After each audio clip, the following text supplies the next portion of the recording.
열왕기서 2장 26절부터 35절까지 한 절씩 교독하겠습니다.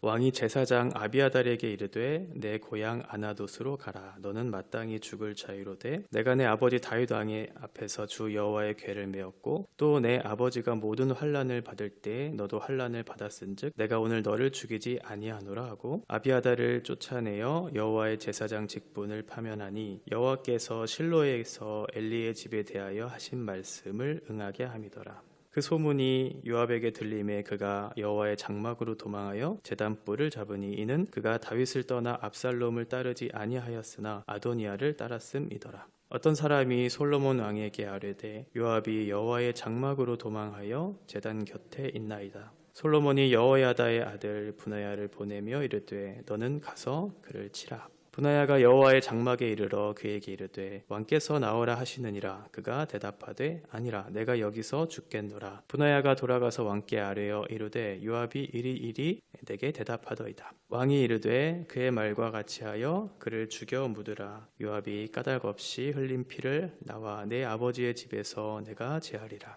여호와께서 요압의 피를 그의 머리로 돌려보내실 것은 그가 자기보다 의롭고 선한 두 사람을 쳤음이니 곧 이스라엘 군사령관 넬의 아들 아브넬과 유다 군사령관 예델의 아들 아마사를 칼로 죽였음이라. 이 일을 내 아버지 다윗은 알지 못하셨나니 그들의 피는 영영이 요압의 머리와 그의 자손의 머리로 돌아갈지라도 다윗과 그의 자손과 그의 집과 그의 왕 위에는 여호와께로 말미암는 평강이 영원히 있으리라. 여호야다의 아들 브나야가 곧 올라가서 그를 쳐 죽임에 그가 광야에 있는 자기의 집에 매장되니라. 왕이 이에 여호야다의 아들 브나야를 요압을 대신하여 군사령관 또 제사장 사독으로 아비아달을 대신하게 하니라.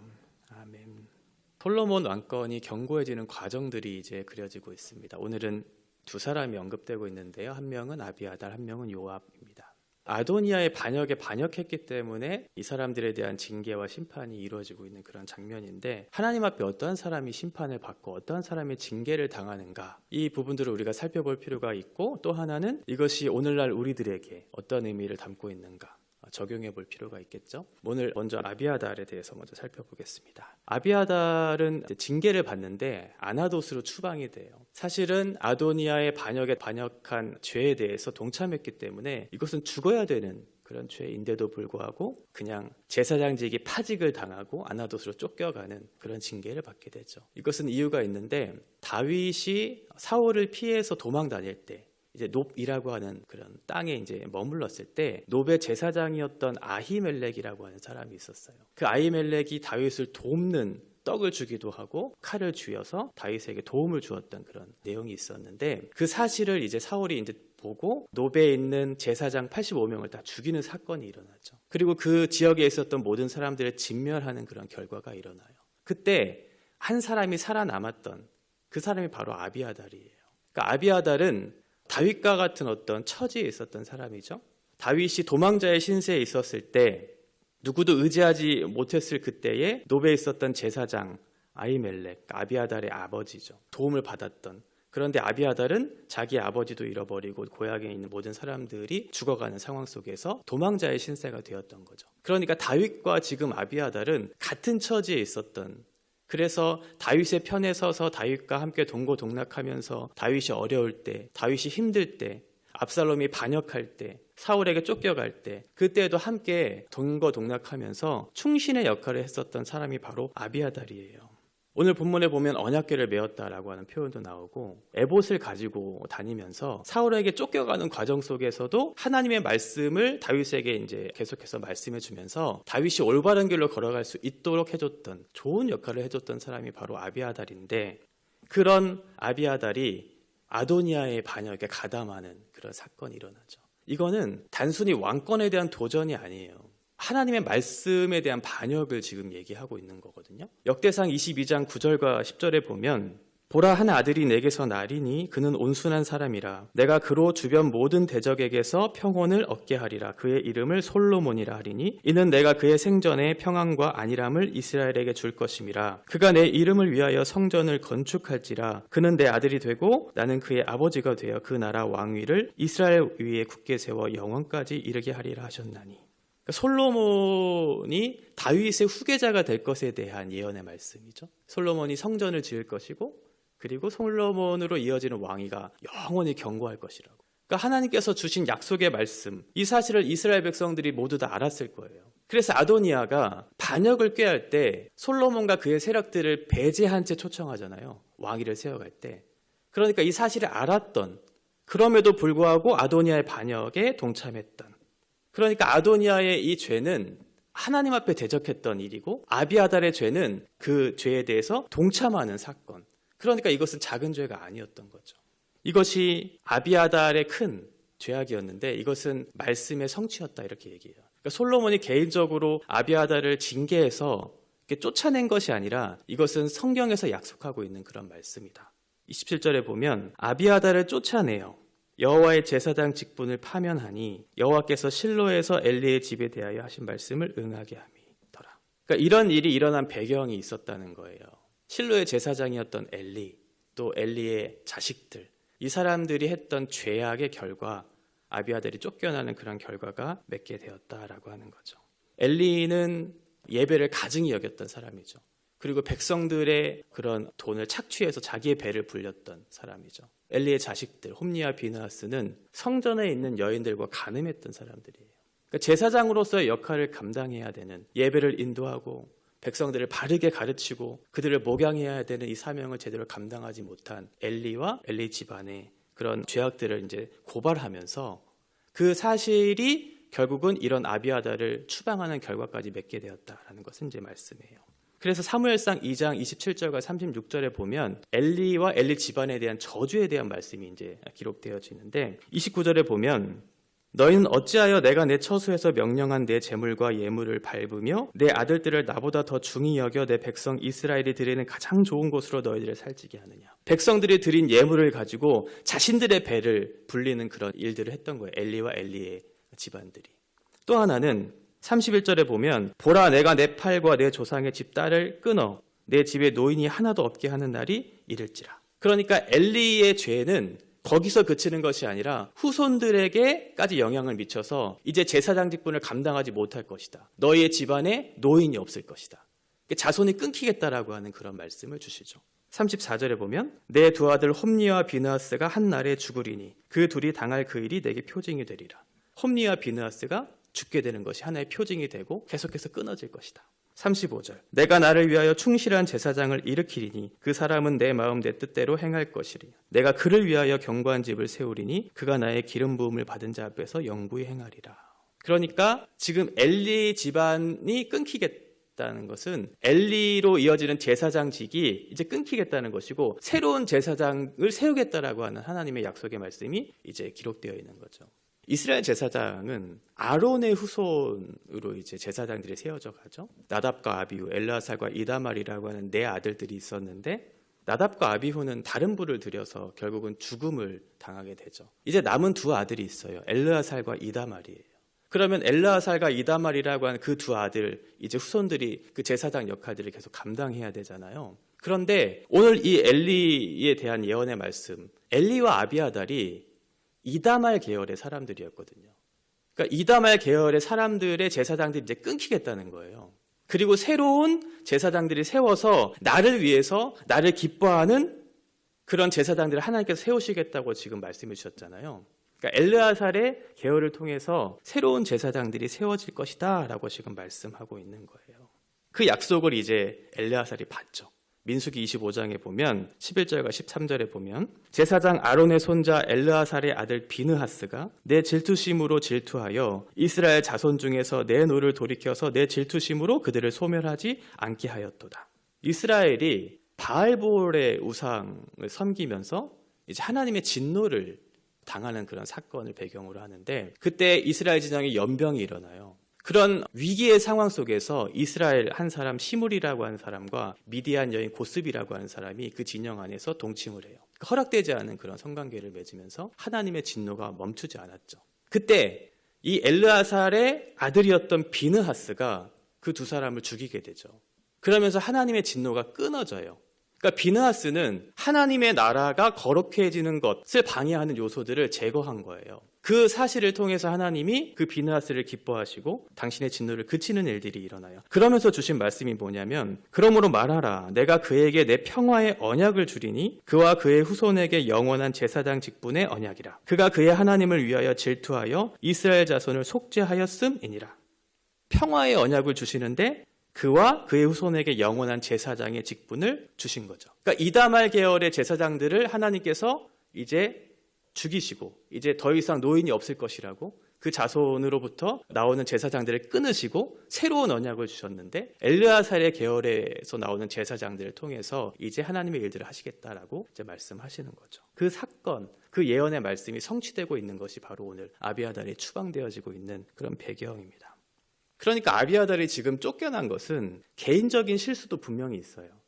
그런데 개인적인 실수만이 아니라 더 넓게 보면 엘리 제사장의 가문들이 지었던 죄에 대한 하나님의 예언의 말씀의 성취이고 더 나아가서는 엘리야사를 새로운 대제사장으로 세우실 것에 대한 하나님의 약속의 말씀의 성취라고 하는 거죠. 하나님께서는 하나님 앞에 지은 죄를 간과하지 않으세요. 반드시 하나님의 말씀을 이루어 가시는 하나님이시거든요. 그런데 그러한 내용에 대해서 아비아들이 잘 몰랐던 거죠. 죄에 대해서 간과하고 말씀을 간과하면서 말씀을 대적하면서 아도니아의 반역에 섰던 아비아달의 죄는 결코 가벼운 것이 아니었다. 두 번째, 요압입니다. 이 소식을 듣고 요압이 위기감을 얻었겠죠. 아, 나도 죽겠구나. 나도 죽을 수 있겠구나. 그래서 여호와의 장막으로 피해요. 그리고 제단의 뿔을 잡죠. 그것은 내가 살겠다라고 하는 거예요. 왜냐하면 그 제단의 뿔을 잡고 성전 안에 있으면 누구도 죽이지 못할 것에 대한 말씀이 있었기 때문에 그렇죠. 출애굽기 21장 12절과 13절에 보면 사람을 쳐 죽인 자는 반드시 죽일 것이나 만일 사람이 고의적으로 한 것이 아니라 나 하나님이 사람을 그의 손에 넘긴 것이면 내가 그를 위하여 한 곳을 정하리니 그 사람이 그리로 도망할 것이다. 그러니까 고의가 아닌 실수로 누군가를 죽여서 이제 그 장막 안에 있는 제단뿔을 잡으면 죽지 않을 것에 대한 약속의 말씀이 있었기 때문에 아마도 지금 요압은 그 말씀을 붙잡고 나는 죽지 않을 것이다 이렇게 생각했던 거예요. 이런 사실에 대해서 솔로몬이 듣고 분하야를 보내죠. 그리고 죽이라고 얘기하는데 분하야가 그 얘기를 듣고 그 자가 그 밖으로 나오지 않고 그 자리에서 죽겠다라고 30절에 얘기해요. 나는 그곳에 벗어나지 않겠다. 나를 죽일 수 있으면 죽여봐라. 그렇게 얘기하는 거죠. 요압은 지금 자신이 했던 죄에 대한 회개가 전혀 없어요. 회개는 하지 않고 내가 제단뿔을 잡고 있으니 너는 나를 죽이지 못하지 않느냐라고 하면서 죽일 수 있으면 한번 죽여봐라. 그때 솔로몬이 어떻게 얘기해요? 죽여라. 그 자리에서 죽여라 라고 얘기하죠. 출애굽기 21장 14절. 사람이 그의 이웃을 고의로 죽였으면 너는 그를 내 제단에서라도 잡아내려 죽일지니라. 그러니까 무조건 죽이지 못하는 것은 아니고 고의적인 살인이 있었을 때는 그를 잡아다가 끌어내어 죽일 수 있다라고 하는 거예요. 요압은 고의적인 살인을 했던 사람이죠. 두 사람을 죽였죠. 아브넬과 아마사. 북이스라엘의 장관, 군대 장관이었던 아브넬. 그러니까 북이스라엘을 회유시켜서 유다에 편입시키려고 하는 그런 시도를 했던 사람인데 그 소식을 듣고 다윗이 흡족하게 여겨서 아브넬을 제2인자인 군대 장관으로 세우려고 하는 그런 약속을 줘요. 그리고 그 사실을 들은 요압이 내 자리를 뺏길 위험에 처하니까 북이스라엘로 돌아가는 아브넬을 죽이죠. 그러니까 요압은 어떤 정치적인 상황, 나라의 어떤 운명 이런 것들에 대한 관심이 있었던 사람이 아니라 자기의 자리를 탐하는 사람을 그냥 죽인 거예요. 아마사도 마찬가지고 압살롬의 군대 장관이었던 아마사. 다윗이 약속해요. 너를 내 군대 장관 제2인자로 세우겠다라고 하는 약속의 말씀이 주어지니까 어김없이 요압이 아마사를 죽이죠. 요압은 실수로 누구를 죽인 게 아니에요. 고의적으로 죽였어요. 그것도 나라를 위해서 죽인 게 아니에요. 비느하스는 그 진영 안에 있는 거룩하지 못한 그 두 사람을 죽임으로 하나님의 진노가 그치는 하나님의 거룩을 위해서 그렇게 누군가를 죽였지만 요압은 그렇지 않았죠. 오직 자기를 위해서, 자기의 자리를 탐하기 위해서 죽였어요. 그리고 회개하지 않았어요. 우리도 얼마든지 그럴 수 있죠. 자기를 위해서 누군가를 죽일 수 있죠. 실제적으로 살인을 하지 않더라도 내가 가지고 있는 것으로 누굴 죽일 수 있어요. 심지어는 신앙으로도 누군가를 죽일 수 있어요. 내가 가지고 있는 우월의식, 내가 가지고 있는 종교적인 열심으로 누군가를 죽일 수 있어요. 돈으로도 외모로도 사람을 죽일 수 있어요.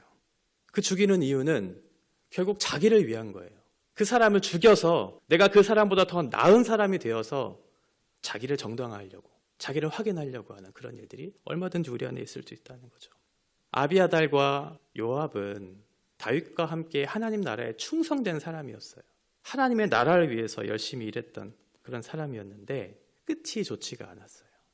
신앙도 마찬가지 같아요. 신앙도 반짝반짝일 수 있어요. 하나님을 뜨겁게 사랑하는 것처럼, 하나님의 일을 열심히 하는 것처럼 보일 수 있는데 그 마음의 중심이 까지 그 자리를 지키지 못한다면 이 아비아달과 요압과 같은 결말을 맞이할 수 있게 되었다는 거죠. 우리의 자리를 지키는 것은 끝까지 충성하는 거잖아요. 불꽃같이 튀기는 그런 인생을 살라고 우리에게 말씀하지 않으시죠. 꾸준히 그 자리를 지켜가면서 하나님과 동행하는 삶을 우리에게 요구하시는데 우리는 오해해요. 뭔가 대단한 일을 해야 하고 뭔가 하나님 앞에 엄청난 업적을 남겨야 내가 하나님의 일을 하고 있다고 생각하고, 그것이 아니고 하나님 앞에 충성되이 끝까지 자기의 자리를 지키는 사람이 진짜죠. 어제 아도니아로부터 시작된 이 심판, 그리고 내일의 본문 시므이까지 이어지는 이 심판이 결국은 솔로몬으로 시작되는 이 왕권이 경고하게 되는 그 시작점을 알리는 출발이라고 지금 얘기하고 있어요. 12절과 46절에 보면 12절에 그의 나라가 심히 경고하리라 라고 시작하죠. 그리고 46절에 보면 이의 나라가 솔로몬의 손에 경고하여 지니라. 그러니까 왕권을 경고히 하는 이 과정들이 하나님 앞에 긍정적인 결과들로 보였다는 거예요. 이건 이미 다윗에게 약속된 말씀이었거든요. 사무엘하 7장 12절에 보면 내가 내 몸에서 날 내 씨를 내 뒤에 세워 그의 나라를 경고하게 하리라.